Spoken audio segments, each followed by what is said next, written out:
Gracias, Richard, por la invitación y por venir tan temprano. Este va a ser una especie de recopilación de temas que me han interesado no solamente en la parte práctica, sino también en la parte de investigación. Y al final creo que quiero lo más importante, que no se queden con esto de Big Data, sino con lo de Right Data, los datos correctos. Porque van a ver después que la mayor parte de las empresas que existen en el mundo nunca van a tener Big Data, así que no sé por qué se preocupan del tema si nunca lo van a tener. Bueno, y tengo muchos sombreros, aquí están algunos. Lo que vamos a ver hoy en día, hoy va a ser una introducción a Big Data y aprendizaje automático, datos masivos, como llaman en algunas partes Big Data. Muy brevemente las oportunidades que todos conocemos, y esos son ejemplos que aparecen en la prensa a cada rato, pero luego quiero ir a los desafíos, y básicamente los desafíos son 6, ahí están, lo vamos a cubrir, y quiero ver uno de estos desafíos, sobre todo el tema de sesgo y también ética, aplicado en un área muy interesante que es la justicia, que básicamente fue porque tuve la oportunidad de hacer una charla en una escuela de verano para jueces en España. Fue una experiencia bien interesante hablar a jueces. Y vamos a terminar con una lista de preguntas que tienen que ver con los desafíos que hemos mencionado y un ejemplo muy interesante de cómo esto es mucho más complicado de lo que uno cree. Entonces, todos saben lo que son datos masivos. No voy a leer todo lo que dice en la pantalla. La primera definición es la que aparece en Wikipedia. Y es correcto, todo eso es correcto. Tiene un pequeño problema. No dice cuántos datos son datos masivos. Entonces, cada persona se imagina algo. Una persona se imagina el tamaño de su disco duro. Otra persona se imagina... ¿Qué conozco yo? Después de gigabytes vienen terabytes, debe ser eso. En empresas de internet, terabytes es nada, ¿no? Yo tengo un terabyte aquí. Tiene que ser por lo menos petabytes y, ¿por qué no, exabytes? Que son los siguientes. Tarea para la casa que viene después de exabytes, etcétera. Para llegar, o sea, yottabytes. En el 2015 alguien hizo una estimación de que cada día se generaban 3 exabytes de datos. Es decir, 1000 terabytes de datos, 3000 terabytes de datos al día. Muy importante, datos no significa información. Pueden estar todos repetidos y no sirven para nada. Así que la cantidad realmente no es la más importante medir. Y por supuesto, la mayor parte de los datos son no estructurados o semiestructurados, es decir, son datos numéricos, texto, que tienen poca estructura. A lo más tenemos los metadatos como estructura de los datos. Y si tenemos suerte, tenemos algo como XML, que es semiestructurado. Y por supuesto, como decía Tannenbaum, la riqueza de los estándares es que hay muchos de dónde elegir. Y por supuesto tenemos datos en todos los formatos posibles, en todos los tipos, etc. Pueden buscar en internet y encuentran muchos ejemplos de este tipo. Por ejemplo, este uno de los que me gustó. ¿Qué pasa en 10 segundos? Esto fue hace un par de años. ¿Qué pasa en 10 segundos en datos masivos? Y ahí pueden ver, por ejemplo, que al mismo tiempo que se ven 23.000 horas de vídeo en YouTube, se suben 20 horas de vídeo en 10 segundos. Parece paradójico, pero por supuesto estas se hacen paralelos, así que no hay ningún problema. Y pueden ver más ejemplos en internet. Ahora, como en todos los temas de moda, la gente hace taxonomías. Esta es una taxonomía que empezó con 3 B cortas, ahora llevan 5 y hay gente que tiene más. Por suerte esta funciona en castellano también, porque podría no funcionar porque está en nuestro idioma. Así que es volumen, variedad, veracidad, velocidad y valor. En rojo tengo marcado las que yo creo que son las más importantes, que son los desafíos que vamos a hablar hoy día. Esta división es mía, en el sentido de cuáles son problemas de los datos, que es la columna del medio, y cuáles son los problemas de cálculo, que es la última columna. Y pueden ver que hay problemas en los dos lados, pero la mayor parte de los problemas están en los datos. Y los datos muchas veces vienen de las personas, los problemas vienen de nosotros. No aparecen de la nada. Los dejo que lo lean. Fotos. ¿no? Bien. ¿Cuántos de ustedes saben cómo funciona el aprendizaje automático? Ok. Poquitos. Vamos a hacer un curso de una pantalla de aprendizaje automático. Lo siento, no hay tiempo para más porque el tema es otro. Pero ahora aparece de nuevo en toda la prensa inteligencia artificial. Pero no sé si entienden mucho porque ponen inteligencia artificial y aprendizaje automático. El aprendizaje automático es una rama de la inteligencia artificial. Y es como peras y manzanas, pero en realidad las manzanas son parte de las peras. La gente no entiende nada. Ahora, ¿por qué está de vuelta? ¿Por qué está de vuelta, por ejemplo, redes neuronales, que es algo que sabíamos hace 50 años? Bueno, hay tres razones. Primero, hay más datos y que podemos entrenar redes neuronales mucho más profundas. Segundo, tenemos mejores mecanismos para hacer ese cálculo, que es básicamente usar GPUs, que son los procesadores que se inventaron para los computadores gráficos, sobre todo para la industria de juegos de video, y ahora se usan para otras cosas, como entrenar redes neuronales. Así que lo que se llama Deep Learning o aprendizaje profundo no es otra cosa que un nombre nuevo a variaciones de redes neuronales que ahora son posibles gracias a tener más datos y más poder de cálculo. No hay ninguna otra magia, no es algo nuevo realmente. Pero como todas las cosas, cuando uno le cambia nombre, parece que es nuevo. Aplicaciones. Bueno, hay algunas ahí, son muchísimas, lo ven también en todos los videos que aparecen en LinkedIn, en Facebook, etcétera. Se ven todas estas maravillas que se pueden hacer, hasta que un auto mata a una persona en Arizona. Porque todo es bien, todo es bueno hasta que no pasa algún accidente. Ahora, ¿cómo funciona el caso concreto de aprendizaje profundo, que es un caso de aprendizaje automático supervisado? Es decir, tiene que aprender de ejemplos que tienen que ser ya sea generados por personas o por mecanismos implícitos de generación de conocimiento. Es muy fácil, de que este va a ser el curso de 10 segundos de aprendizaje automático. Tomamos lo que queremos aprender, por ejemplo, imagínense que acá hay fotos de gatos y perros. Lo convertimos en un vector de números, usando distintas técnicas para extraer características. Y luego tenemos las etiquetas que dicen este es un gato, este es un perro, etc. La imagen difícil va a ser una que tiene un gato y un perro, tiene los dos. Y entrenamos un modelo que va a aprender a predecir esas etiquetas, a predecir lo que estaba en los datos. Ahora, ¿qué pasa con el aprendizaje profundo? En realidad no necesitamos nosotros decir las características. La red neuronal aprende la representación de los objetos. Así que en el fondo es mucho más fácil. Es una caja negra que me dice, mira, esta imagen se describe así, punto. Es una caja negra realmente, no sé qué es lo que está haciendo y debo confiar en la salida. Y después tengo que tomar una imagen nueva, por ejemplo, extraer el mismo conjunto o usar la misma red neuronal que es el modelo y me dice, este es un gato o este es un perro. Por supuesto, ahí tengo que cruzar los dedos porque es algo nuevo y no sé si hubo alguna imagen parecida en el conjunto de entrenamiento. Así que es muy importante cuál es el conjunto de entrenamiento, porque si no es diverso, no va a aprender mucho. Una de las cosas que somos muy buenos los seres humanos es en abstraer algo y generalizarlo. No sé si alguien leyó el cuento Funes el Memorioso de Borges. ¿Sí? Bueno, una persona que no podía olvidar nada, así que no podía abstraer nada. Así cuando un perro que lo miraba de frente se ponía de lado, no sabía que era un perro, porque no podía olvidar que hay características que son especiales y el resto no son importantes. Así que Funes, cada vez que decía cómo te fue el día, tomaba un día en contarlo. Así que era mejor no hacerle preguntas. Un cuento muy interesante. Bueno, ¿cuáles son las oportunidades? La primera es lo que se llaman decisiones dirigidas por los datos. Eso es lo más importante. Podemos hacer optimizaciones globales, no optimizaciones locales. Podemos aprender, podemos predecir y mejor, podemos prescribir.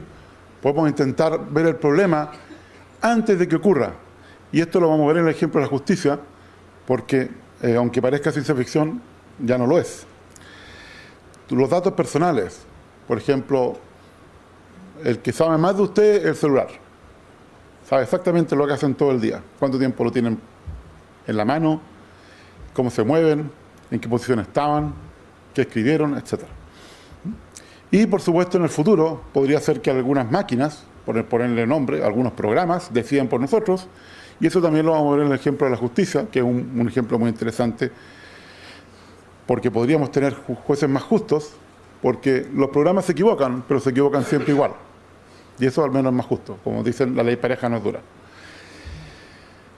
Bueno, lo mismo que vimos antes con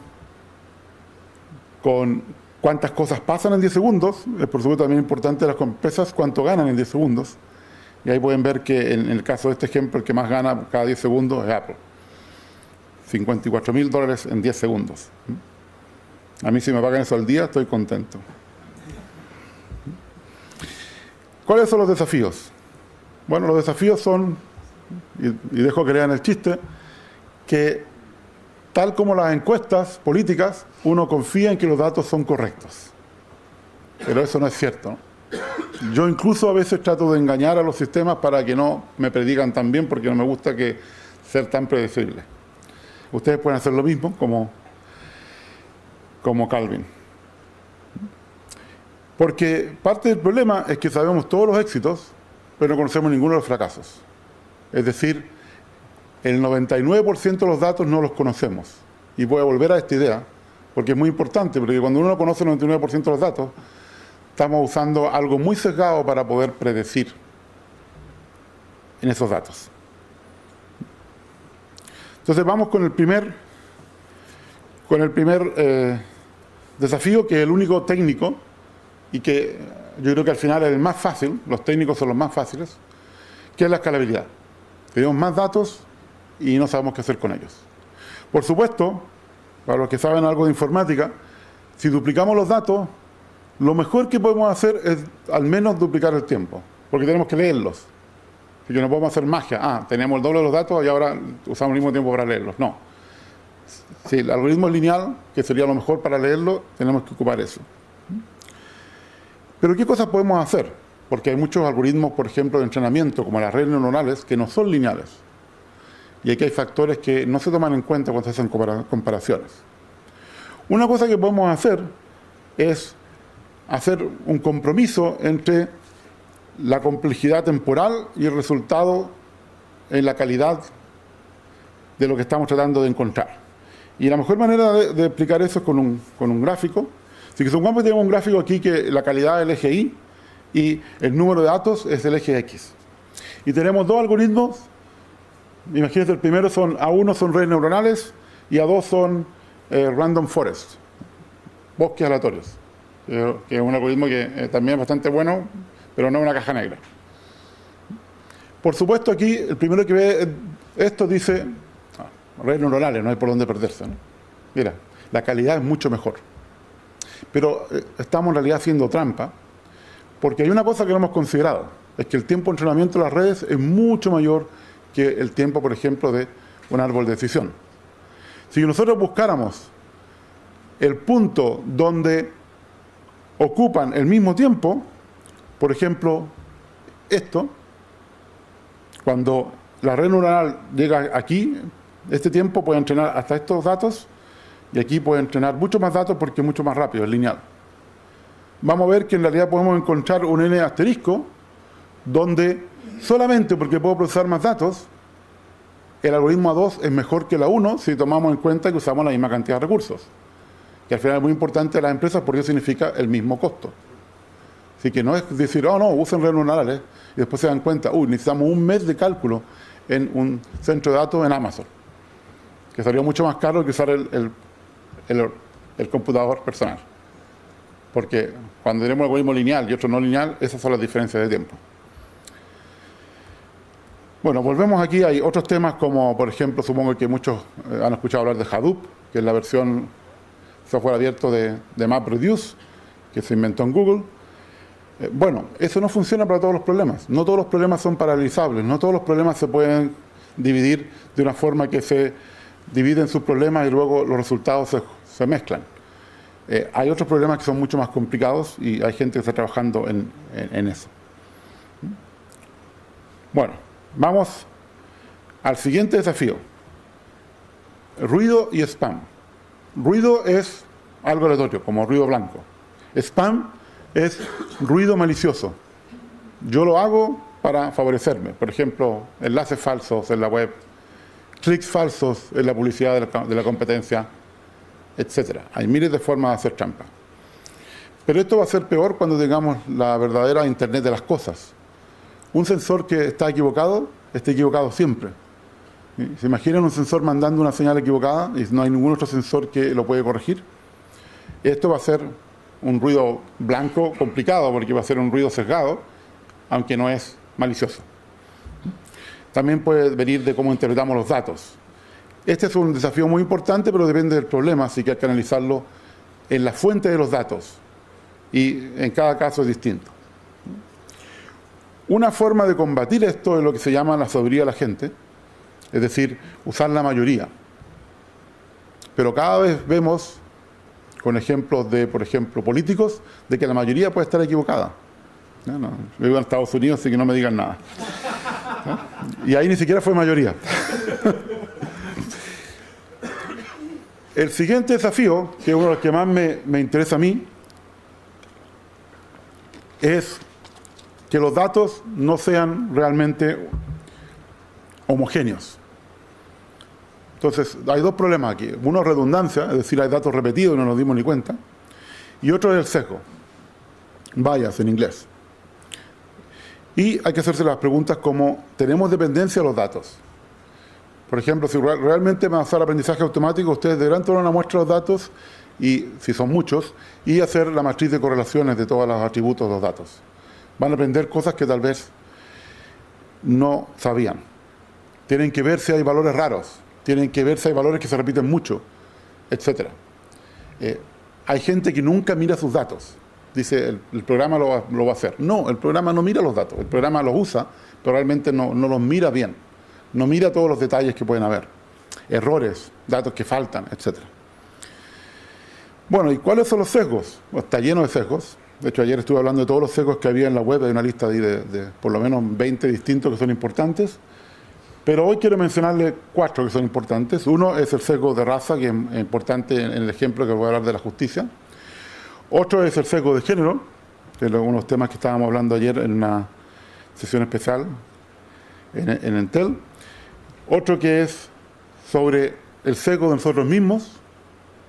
Y finalmente, el sesgo que pueden agregar los algoritmos. Hay mucha gente que en inglés usa sesgo algorítmico como un sinónimo de sesgo de datos y es un error. Una cosa son los sesgos de los datos, otra cosa es el sesgo que el mismo algoritmo introduce. Si los datos están sesgados, el algoritmo hace lo que tiene que hacer. El algoritmo no está sesgado, fueron los datos.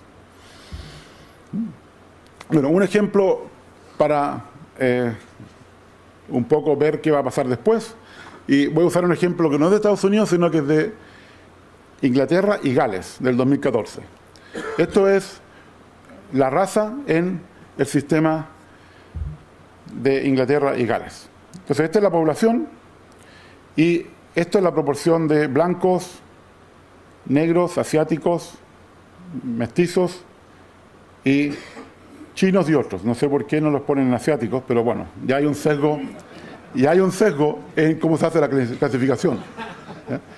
Cada vez que entro a Estados Unidos tengo que elegir entre caucásicos, latinos y las cosas que ni siquiera son razas. Al final digo, no quiero contestar porque no, hice mi examen de ADN y soy todo eso. Y además soy nativo americano porque tengo 12% de alguna parte de la familia española que se mezcló en Chile.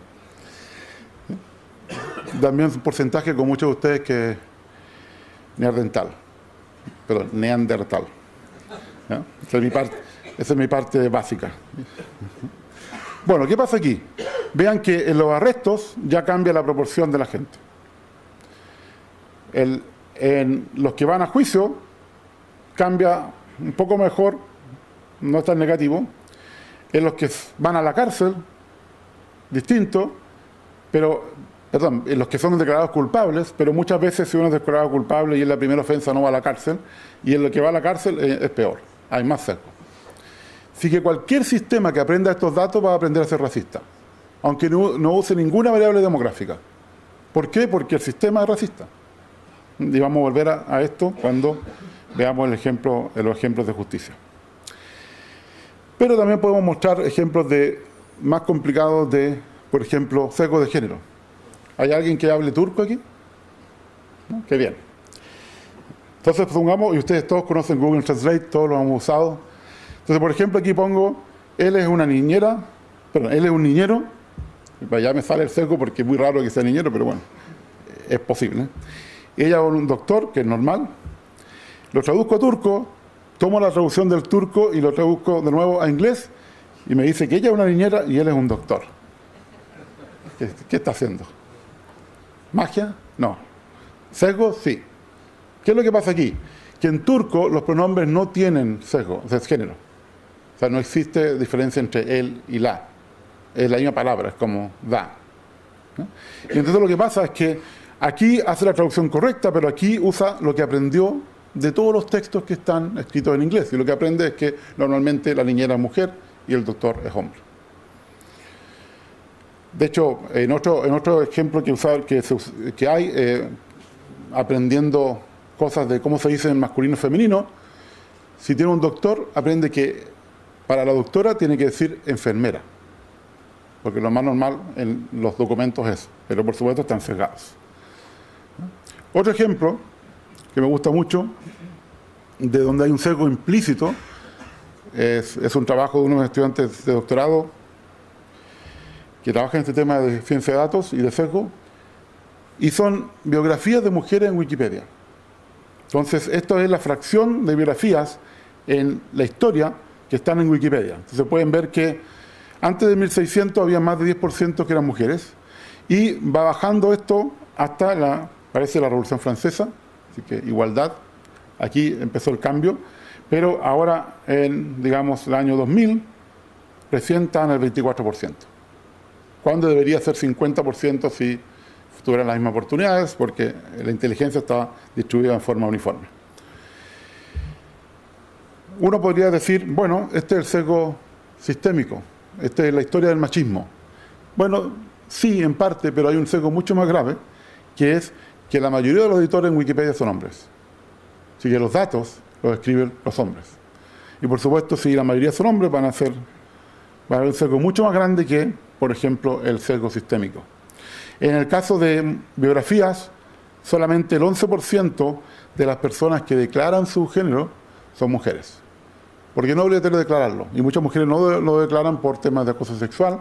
Y podría ser que ese número fuera 15%, no 11%, pero igual es mucho más sesgado que cualquier sesgo sistémico. Otro sesgo, el sesgo de ustedes, la ley del mínimo esfuerzo. La mayoría de las personas en Internet o digamos en la web son mirones. No hacen nada, solo miran. ¿No? Ven su Facebook, pero no dicen like, no ponen nada, no escriben. Y Facebook en realidad no es la web porque es privado, pero ¿cuánta gente pone opiniones a Amazon, escribe un blog, hace comentarios en los periódicos, etcétera? Una minoría. Entonces nosotros nos hicimos con otro de mis estudiantes de doctorado, Diego, fue cuántas personas de los usuarios activos generaban la mitad del contenido. Es como la democracia del contenido. ¿Quién escribe la mitad de las cosas? Por supuesto son los usuarios activos. No sé cuántos son los pasivos, porque solamente, por ejemplo, Twitter sabe cuántos usuarios son pasivos. Pero seguro que los usuarios pasivos son como 90%. Es decir, la mayoría son pasivos. De hecho, ¿cuántos de ustedes no interactuaron con la web ayer? Estaban ocupados trabajando, bien. Sí, la mayoría son pasivos aquí, sí que está bien. Bueno, usamos distintos conjuntos de datos que encontramos, uno pequeño de Facebook, y ahí vimos que 7% de los usuarios activos generaba la mitad de los posts. Después vimos Amazon, una colección de datos muy grande que hizo Stanford de opiniones de Amazon, y ahí encontramos que 4% de la gente escribía la mitad de las opiniones. Yo cuando vi esto, que fue en el año 2015, dije, esto no puede ser. No creo que el 4% de la gente esté escribiendo opiniones gratis como loco. Bueno, no sé si leyeron el trabajo, pero un mes después, Amazon demandó a 1.000 personas por hacer opiniones pagadas. Y el año 2016 siguió, porque eran mucho más de 1.000 personas, persiguiéndolos, y ahora no en Estados Unidos, sino en otros países, porque estas personas están en otros países donde es más barato hacerlo. porque, por supuesto, 4% de la gente no puede estar escribiendo la mitad de las revisiones. Tuvimos acceso a todos los datos de Twitter del 2011, que están en un sitio, en una universidad en Alemania. Pudimos ejecutar nuestros algoritmos sobre los datos en los computadores de ellos, y ahí encontramos que 2% de las personas escribían la mitad de los tweets. Aquí no hay nada raro, la explicación es muy simple, se llama ego. Hay gente que tiene que estar escribiendo, hay uno que escribe hasta en mayúsculas. No voy a decir quién es, por si acaso hay un micrófono aquí. Hay gente que se levanta en la mañana y lo primero que tiene que hacer antes de ir al baño es mandar un tweet. Y finalmente, Wikipedia tiene todas las estadísticas de uso de Wikipedia, es una cantidad de datos gigantescos, muy interesantes si alguien quiere estudiar el comportamiento de la gente en Wikipedia. 2.000 personas generaron la primera mitad de la Wikipedia en inglés. Ese es un sesgo positivo. Es decir, gracias a ellos, el resto de la gente se subió al buque, porque nadie iba a escribir algo en algo vacío, ¿no? ¿Cuántos de ustedes habría sido el primero en poner algo en un mundo vacío? Así que ese es un caso positivo, el último. 0,04% de los editores generaron la primera mitad de la Wikipedia en inglés. Y el último caso es un ejemplo de sesgo algorítmico. La personalización es un problema de sesgo algorítmico, porque van sesgándose a ustedes y no permite salir. Voy a hablar un poco más de eso en un minuto. Pero hay otros sesgos que son más sutiles y que son peores incluso. Supongamos que tuviéramos esta aplicación, que, por ejemplo, un sitio donde yo puedo subir fotos como Flickr, y le pongo 2 etiquetas. No sé si han dado cuenta que trato de hablar siempre castellano, porque la mayor parte de la gente está hablando en Spanglish cuando habla cosas técnicas. Pone Ojo de Londres y Támesis, que es esta foto, no sé si han estado en Londres y se han subido a la rueda aquí. Está en la Riviera Sur del río. Bueno, es muy fácil, usando coocurrencia de etiquetas, hacer un sistema de recomendación usando filtrado colaborativo, que es una de las técnicas más usadas, para sugerir etiquetas adicionales a esta foto. Por ejemplo, las que están acá, y yo inmediatamente pongo así, es Londres, es Inglaterra, es Reino Unido, es el río, en la Riviera Sur, y se ve un puente aquí. Esto para ayudar al entrenamiento de la red neuronal después. ¿Cuál es el problema de este sistema? El problema que tiene es que la gente lo va a usar. Y si la gente lo usa, la próxima vez yo pongo una etiqueta, ley del mínimo esfuerzo. ¿Para qué voy a poner más si el sistema me da el resto? Ahora con redes neuronales digo, ¿para qué pongo etiquetas si ya adivina lo que hay? No pongo nada. ¿Cuál es el problema? La única forma que este algoritmo puede mejorar es con etiquetas que vienen de humanos. Así que esto es como quitarle la comida al caballo que aprendió a vivir sin comida hasta que justo se murió. Esto es lo mismo, esto es como un harakiri muy lento. No hay datos de personas, el algoritmo no aprende nunca más. Así que algo que parece que es tan bonito, obviamente equivocado, porque si uno tiene una folksonomía, tiene que vivir con el mínimo esfuerzo de la gente. Tiene que vivir con la folksonomía. Si son 2 etiquetas, mala suerte, 2 solamente. No podemos dejar que la máquina genere el resto, porque si no va a generar siempre todo y no va a aprender nada nuevo. Así que si tienen una folksonomía, por favor, no ayuden a la gente. El siguiente tema tiene que ver con datos poco densos, lo que sería sparsity en inglés. Y ahí tiene que ver con la famosa cola alargada. Esto de que, por ejemplo, hay pocas ciudades con muchos habitantes y hay muchos pueblos con pocos habitantes. Hay poca gente que gana mucho dinero y hay mucha gente que gana poco dinero. Esto es una cosa muy humana, la ley de Pareto, muy conocida en economía. Y hay problemas porque si no tengo suficientes datos, no puedo hacer un trabajo muy bueno usando estos algoritmos de aprendizaje automático. Y de hecho, voy a usar esto mismo para el tema de los datos. Porque también los datos hay una cola alargada. Entonces, esta es la cola alargada de los datos. Aquí está, en el eje Y, los datos que tengo, y en el eje X son las empresas, son las instituciones. Aquí está Big Data. Hay muy pocas empresas que tienen realmente Big Data, solamente las empresas que trabajan en el mundo de Internet. Es decir, ¿cuántas empresas tienen, por ejemplo, más de 10 millones de usuarios? La panadería de la esquina, nunca. ¿No? Hay un problema acotado por la cantidad de gente que vive en Santiago y que va a pasar por esa panadería. Así que la mayor parte de las instituciones tienen lo que se llama datos pequeños, small data. De hecho, hay un libro muy interesante sobre small data. Y este es un problema porque nadie se está preocupando de la otra gran cantidad de empresas que no necesitan big data, pero que necesitan small data. Ahora, ¿por qué small data es importante? Porque, por ejemplo, en realidad yo nunca uso big data. Lo que yo uso es muestras de algún tipo que son un conjunto pequeño, para que el ejecutivo de la empresa pueda verlo en Excel. Son más de 10.000 datos, no caben. Por ejemplo, también, en la mayoría de los casos, small data es lo que están necesitando. De hecho, yo necesito un bit que me dice sí o no, decido hacer esto o no. Si yo puedo reducir todo a un bit, tengo el problema resuelto. Por supuesto, siempre hay más datos pequeños, precisos y completos. Los datos pequeños son acerca de, por ejemplo, personas, pequeños grupos, comunidades. Los datos pequeños son los de ustedes, son los datos que recolecta el celular todos los días. Los datos pequeños son los que describen a cada persona en cada contexto distinto y que, por ejemplo, sirva para un sistema de recomendación. Más importante, los datos pequeños pueden ser entendidos e interpretados por personas. Nadie va a poder interpretar 1 terabyte de datos. Es imposible. Y, como dice este libro que les mencioné que se llama Small Data, la mayor parte de las innovaciones son, digamos, gatilladas por un conjunto de datos pequeños. Muchas veces es por un dato que alguien tiene, se me ocurrió, puedo usar esto aquí para hacer esto otro acá. Y, por supuesto, los datos pequeños son distintos a los datos masivos. Aquí está una comparación en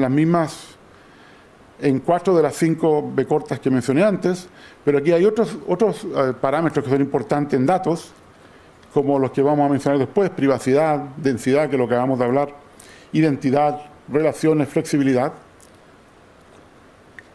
Estoy terminando de escribir un artículo sobre esto, que seguramente va a aparecer en KDD Nuggets, si alguien conoce este sitio de datos y de minería de datos. Pero es importante porque vamos a tener que responder preguntas como, por ejemplo, ¿cuántos datos necesito para tener una buena predicción para resolver mi problema? Si alguien me dice, mira, tú necesitas 1 terabyte de datos y soy una panadería, me olvido del tema. Si alguien me necesita, mira, necesitas 2 kilobytes, eso lo puedo resolver, puedo conseguir esos datos, puedo generarlos, puedo medirlos. Todo depende de lo que queramos resolver y cuántos datos necesitamos. Pero he visto muy poco trabajo en eso. Porque al final los datos masivos son fáciles, pero los datos pequeños no son. ¿Por qué? Porque tengo mucho más error, tengo mucho más incertidumbre. Y me voy a saltar este ejemplo, pero este es un ejemplo de cómo también el desbalance entre datos positivos y datos negativos es el problema. Por ejemplo, las compañías de Internet trabajan con probabilidades muy pequeñas, es decir, la probabilidad de que ustedes hagan clic en una publicidad. Estamos hablando de 1 de 10.000, estamos hablando casi del cero, cerca del cero. Y uno de los problemas es que si ustedes van a los libros de estadística, todas las fórmulas son para P igual 1/2, para los que estudiaron estadística. Porque están obsesionados con la distribución uniforme, que es la más difícil, donde P igual 1/2 es la más difícil, porque está en la mitad. Pero yo todavía, después de 50 años y más, todavía no veo una distribución uniforme en la práctica. No existe la distribución uniforme, no sé por qué insisten en la distribución uniforme, porque son matemáticos abstractos. ¿Y qué pasa? Si ustedes usan las fórmulas del libro de estadística, las fórmulas del libro de estadística, cuando P vale cerca de 0, no funcionan, divergen. Por ejemplo, las fórmulas de error divergen, así que no las usen. Vean primero lo que tienen que usar. Estas fórmulas no sirven. ¿Cómo podemos resolver el problema de la cola alargada? Por ejemplo, si tenemos también pocos datos. Bueno, uno de los problemas es que yo puedo conocer a Richard hace mucho tiempo y puedo predecir lo que él quiere todas las mañanas, y cada vez que llega a su oficina, ver en la pantalla algo que él dice, me leyó la mente. Era justo lo que necesitaba buscar hoy día. Pero en realidad no es tan bonito, porque nunca le voy a poder mostrar algo nuevo que si él lo conociera le gustaría. Y ese es el problema de la burbuja. este libro que escribió Eli Pariser. O si no entendieron todavía, espero que todos hayan visto esta película, Show de Truman. Esta persona estaba feliz hasta que supo que vivía en una burbuja. Y cuando supo que vivía en una burbuja, ¿qué quería? Saber qué había afuera de la burbuja. En algunos casos de estos sistemas de recomendación salimos de nuestra burbuja, en otros no. Y el problema es que no sabemos que estamos en una burbuja. Ese es el problema peor. Él al menos sabía que estaba en una burbuja. Ahora, ¿cuáles son las formas de resolver este problema? En grandes sistemas de recomendación se usan cosas como diversidad, es decir, distintas opciones, puntos de vista. Novedad, presentar cosas nuevas que tal vez sean interesantes. Lo que se llama serendipia, creo que está aceptado por la Real Academia, es sorprender a la persona, mostrar algo que no esperaba, pero que puede ser interesante con respecto a lo que está haciendo. Y a mí me gustaría una cuarta opción que no hay, que es mi lado opuesto, o mi lado oscuro. O sea, quiero encontrar a Mr. Hyde. Quiero ver qué está viendo la persona, por ejemplo, que piensa exactamente contrario a mí en política. Seguramente me voy a asustar. Dice, no puede ser, estas son todas falsas, esta noticia. ¿Por qué está viendo esto? Pero ¿por qué es importante? Porque voy a saber el tamaño del universo. Voy a saber cuán lejos está esa persona. Y en este momento no sabemos eso. No sabemos cuál es la diversidad de la gente que tenemos. Las personas son parecidas en muchas cosas, pero también son distintas en otras cosas. El penúltimo desafío, la privacidad. Y aquí tiene que ver mucho con la cola alargada, porque mientras menos datos tengo, más tengo que saber de la persona, más sé quién es y tal vez tengo problemas.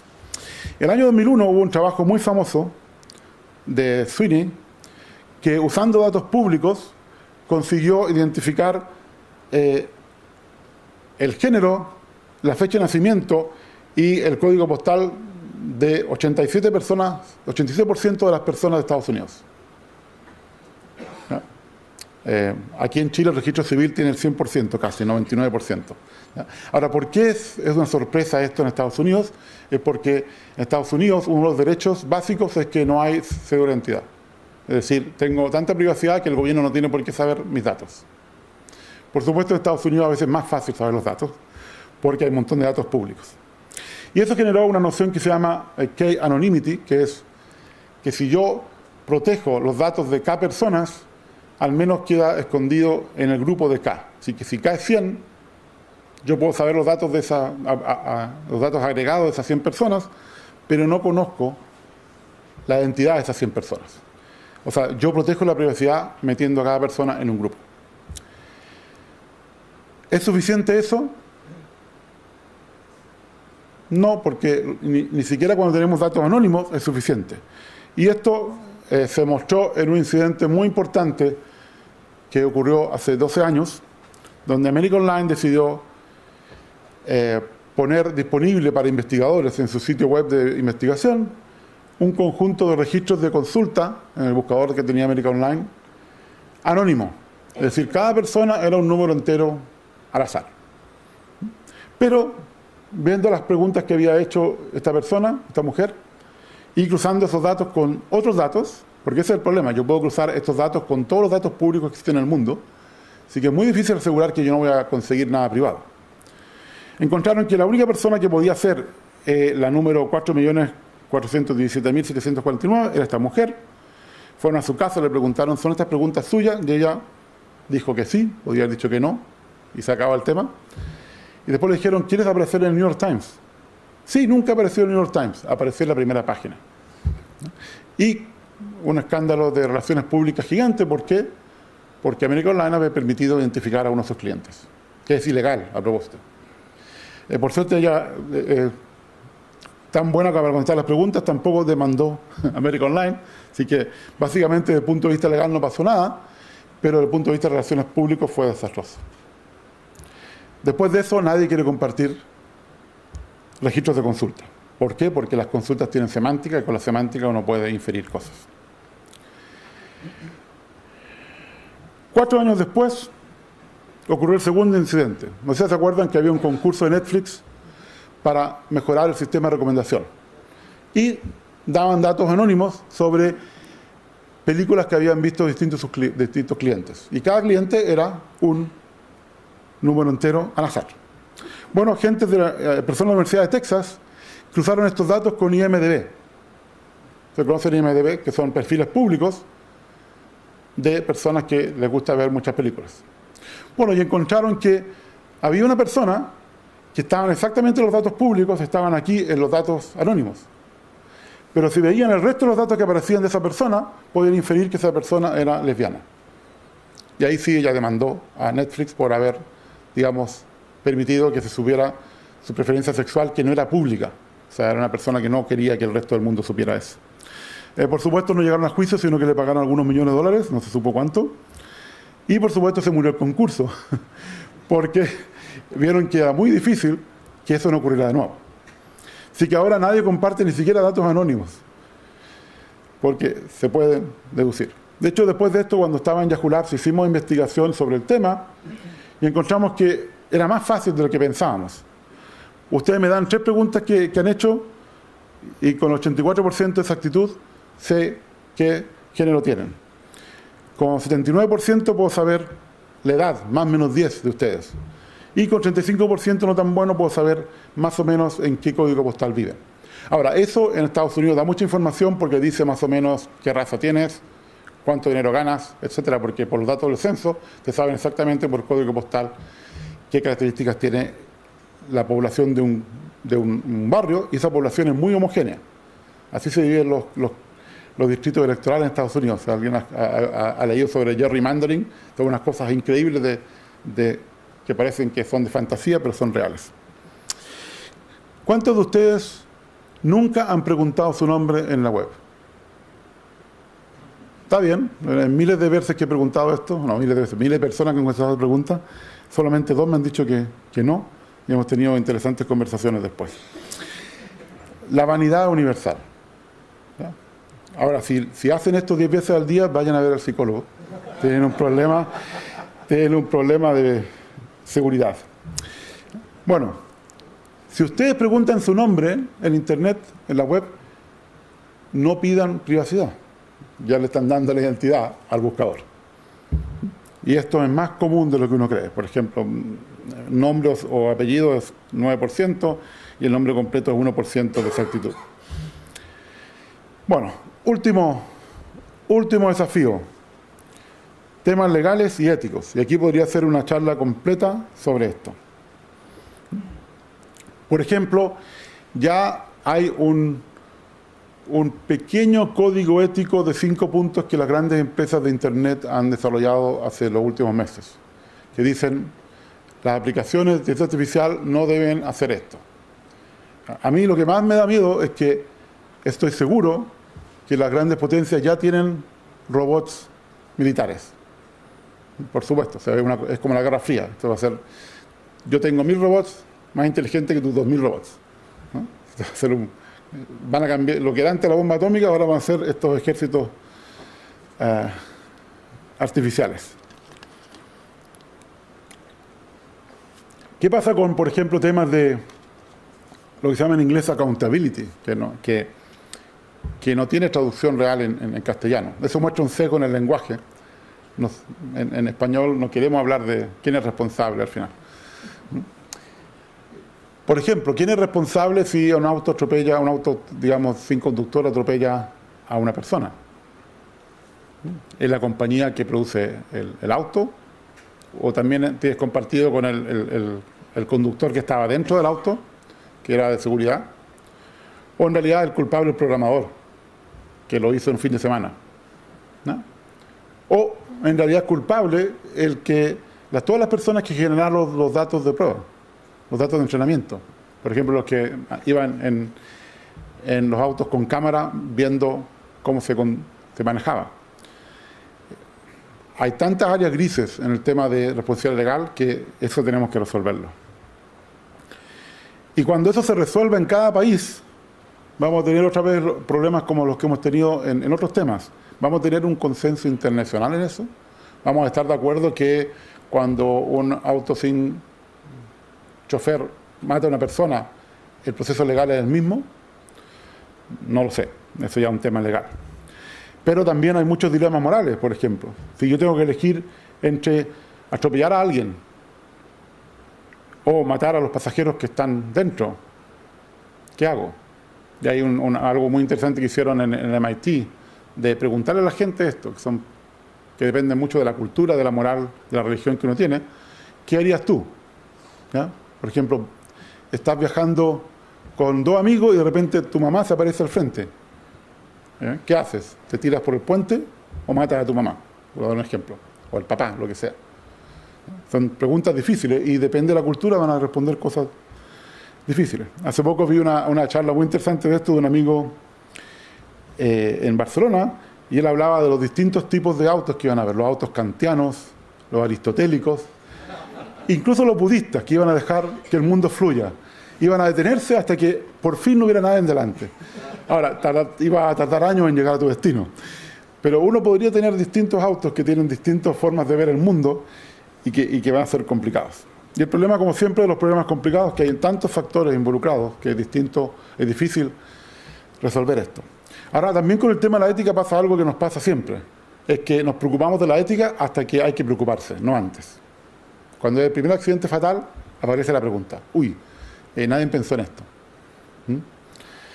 Y incluso si uno lo piensa, como si a alguien le gusta ciencia ficción y ha leído las 3 leyes de la robótica de Asimov, incluso hay novelas interesantes donde las 3 leyes no sirven porque hay conflictos entre algunas de ellas.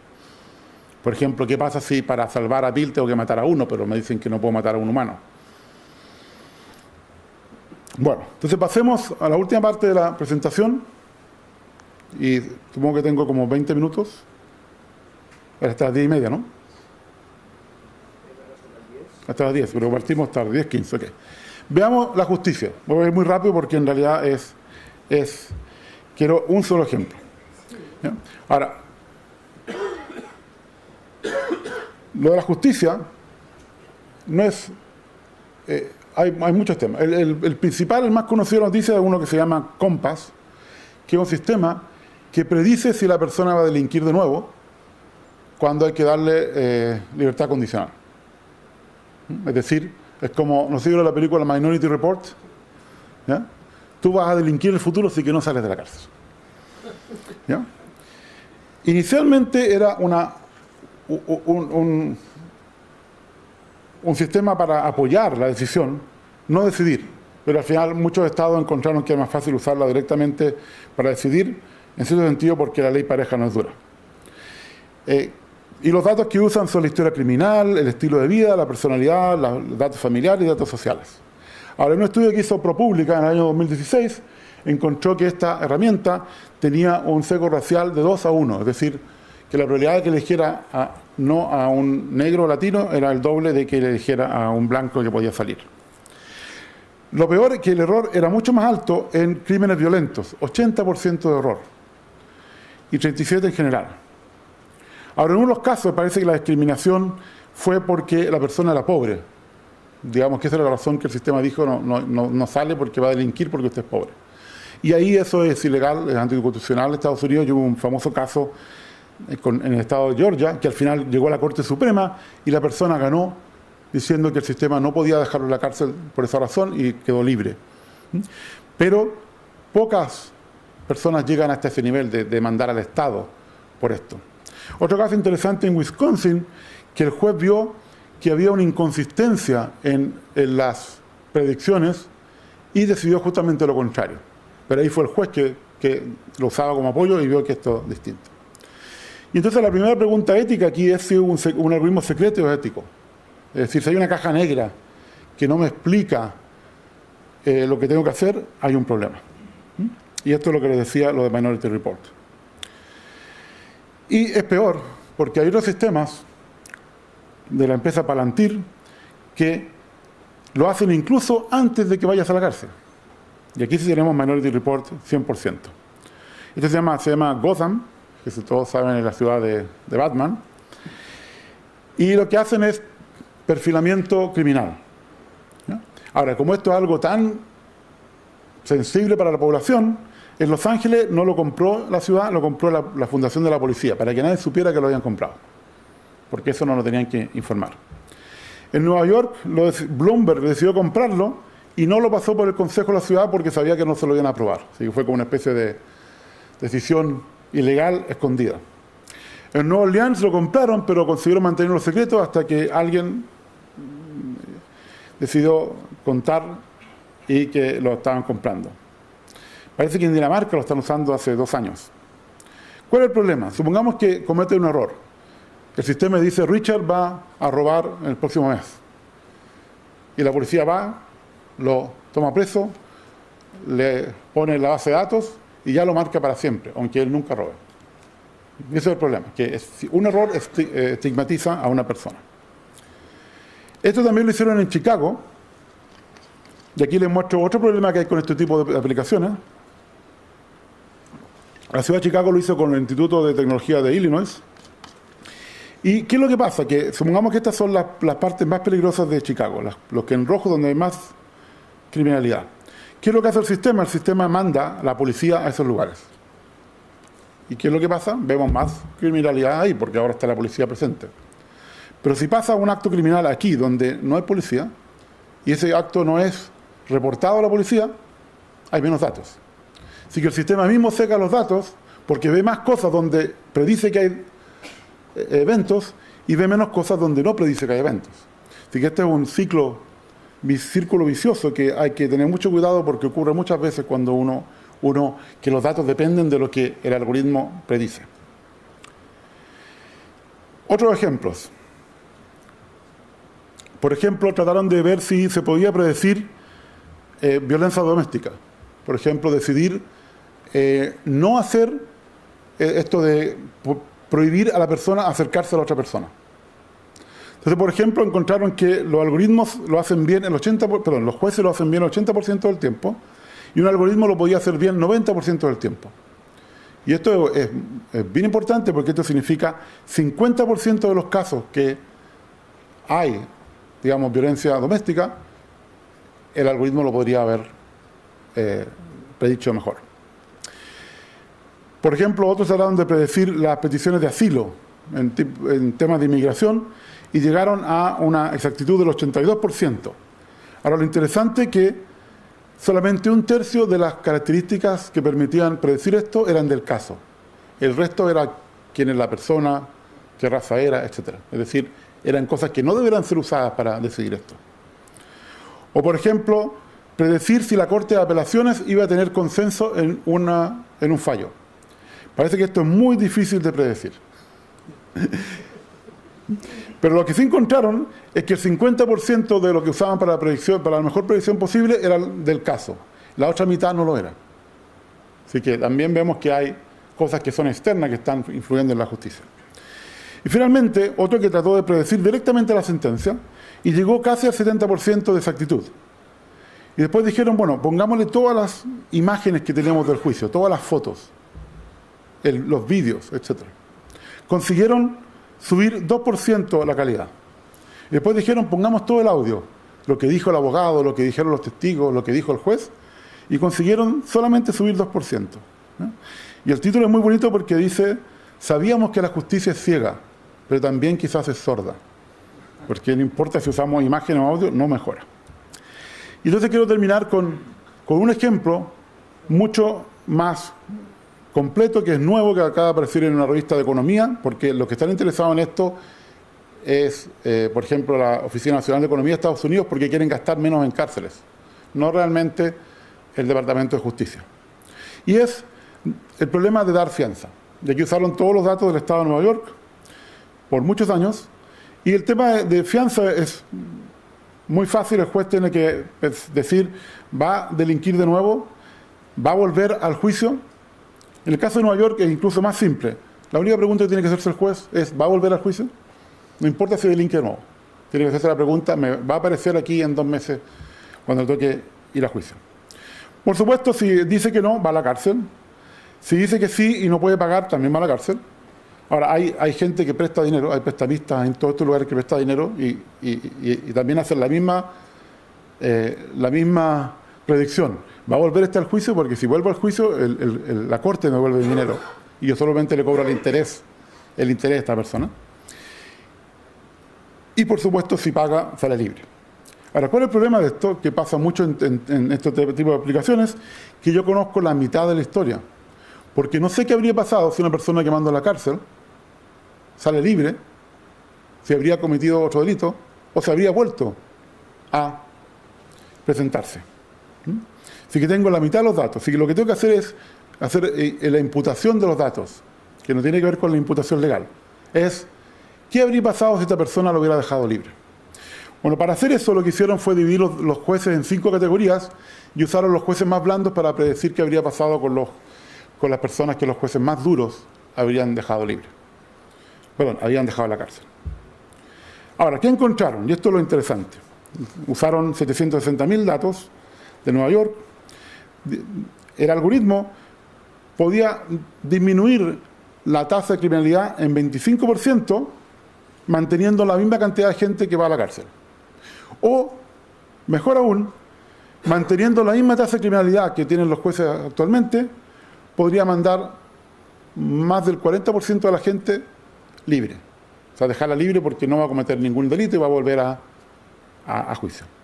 Pero lo peor es que el error más grande era en los casos más peligrosos. Por ejemplo, casi la mitad del 1% de las personas más peligrosas quedaban libres, y estos eran los que no aparecían el 56% y volvían a delinquir el 62%. Es decir, los jueces se equivocaban mucho en los casos más difíciles, más peligrosos, no necesariamente más difíciles. Ahora, voy a saltarme cómo lo hicieron, pero no hay tiempo. ¿Qué datos usaron? Todos los datos del caso y de la historia de la persona, y una sola variable demográfica, la edad. Porque cualquier otra está correlacionada con la raza, el género, etc. ¿Cuál es la diferencia? Aquí está la diferencia. Estos son los jueces y esta es la línea del algoritmo. Es decir, este sería como el oráculo perfecto si suponemos que el algoritmo está haciendo una predicción correcta. Por supuesto, hay esa suposición que es bastante fuerte. Pero para que quede claro qué es lo que pasa, es que si el algoritmo manda esto a la cárcel, no les da fianza, para esos mismos casos esto es lo que hacen los jueces. Es decir, es casi al azar. Toman casos de todos los casos posibles, tanto de los menos peligrosos como de los más peligrosos. Es decir, la cantidad de errores es increíble. Voy a saltarme hasta el último ejemplo, y es, ¿qué pasa con el sesgo de raza? Bueno, este es el porcentaje de la población de Nueva York. 18% negros, 13% latinos, en total 32%. Además, este es un poco ridículo porque muchos, por ejemplo, de Puerto Rico, Cuba, que son negros, pero están aquí. Y que estas son las cosas que no tienen sentido. Bueno, pero vean cómo llegan a la cárcel, al juicio. Al juicio de ¿tiene fianza o no? En vez de 18%, llega a 48% negros, 33% latinos, y en total son 82%. Es decir, ya llega completamente sesgado. ¿Qué hacen los jueces? Esto aumenta al 56%, es decir, si eres negro tiene una probabilidad mayor de quedar en la cárcel. Hispánico baja un poco, 81%, pero en total sube al 89%. Es decir, casi se duplica el margen entre el 82% y el 100%. Bueno, ¿qué pasó con el algoritmo? Bueno, el algoritmo aprendió a ser más racista que los jueces. Porque los datos son racistas. Pero, como no comete errores, baja la criminalidad en 25%. Entonces dijeron, bueno, seamos igual de racistas que los jueces. Estos números son iguales. Ahí casi 25% también. Es lo mismo, vean, que no hay diferencia. Es decir, pueden hacerlo mejor. Digamos que no queremos ser racistas con respecto a la población de entrada. Es decir, vamos a mantener estas tasas de la entrada y ahí es 23% menos criminalidad. Y después dijeron, seamos racistas como el menos racista de los jueces, que no hay mucha diferencia, y también conseguían bajar la criminalidad bastante. Es decir, aunque aprendan a ser racistas, los sistemas pueden ser mucho más justos porque no cometen errores. Y ese es el mensaje más importante que quiero dar con este ejemplo. Bueno, ¿cuáles son las preguntas? Y aquí voy a terminar en 3 minutos. Las preguntas que tienen que hacerse están acá. Por ejemplo, no voy a leerlas todas, pero muy importante, ¿cuántos datos necesitamos? ¿Qué cantidad? ¿Es datos masivos? La respuesta va a ser no. ¿Tengo sesgos? ¿Tengo casos raros? Tengo que mirar los datos, tengo que explorarlos, tengo que entenderlos, antes de analizarlos.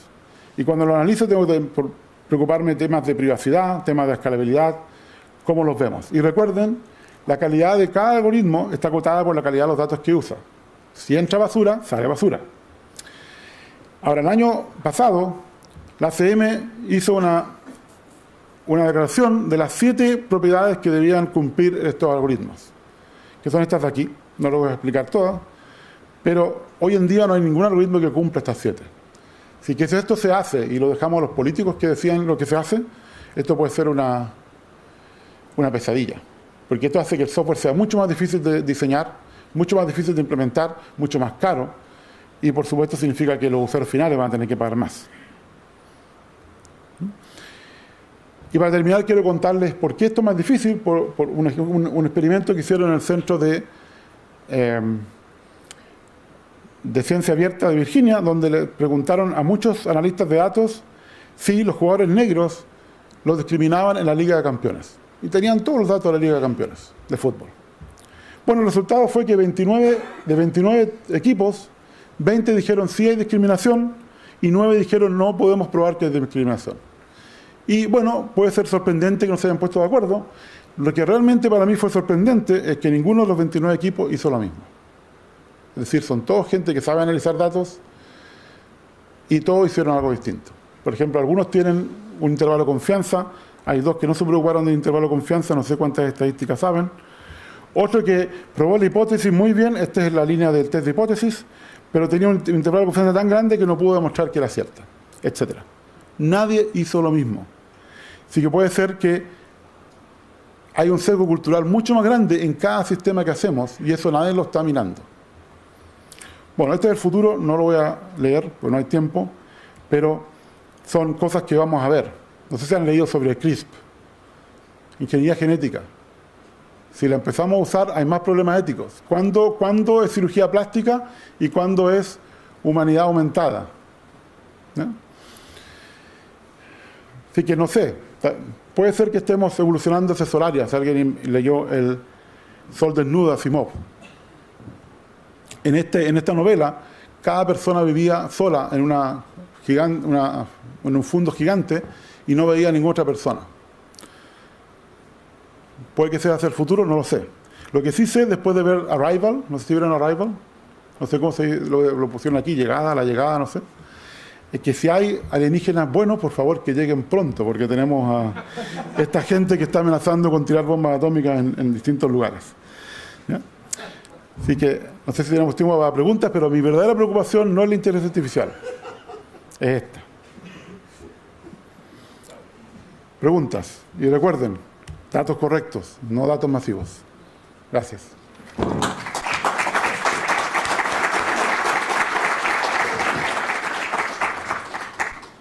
Muchas gracias, Ricardo.